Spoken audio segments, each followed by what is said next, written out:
Une épaisse fumée visible depuis le littoral, un voile de plus en plus dense à l'approche du sommet du Piton de la Fournaise.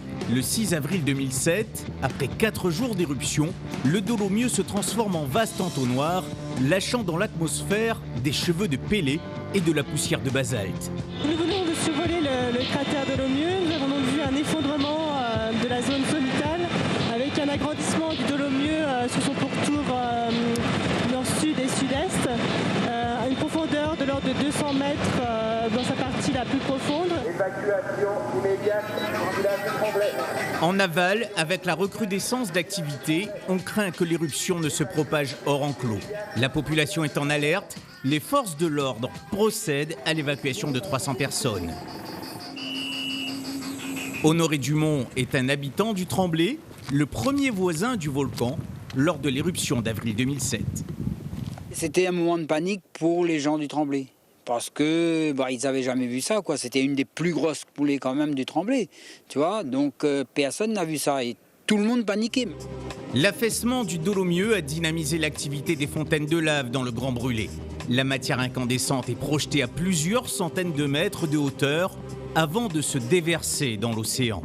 Il y avait des coulées de lave qui descendaient vraiment à grande vitesse, près de 60 km/h, tu vois, mais bien rouge, tu vois, et ça, quand il rentrait dans la mer, ça faisait des projections de sable, tu vois, et tout ce sable-là, avec l'eau de mer, tu vois, ça retombait sur nous ici. Alors toute la végétation était brûlée.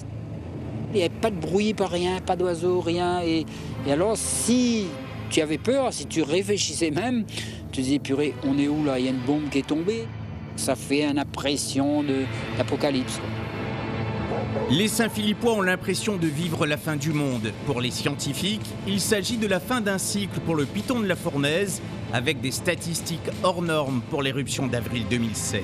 2007, c'est l'éruption la plus importante en termes de volume émis depuis la création de l'observatoire et même depuis que l'homme est arrivé sur l'île, puisqu'on a eu à peu près entre 210 et 220 millions de mètres cubes qui ont été mis en surface, soit à peu près un quart de toute la lave qui est sortie depuis les 40 ans que l'observatoire existe. Autre spécificité de cette coulée, la remontée à la surface de plusieurs espèces de poissons, jusque-là non répertoriées par les biologistes marins.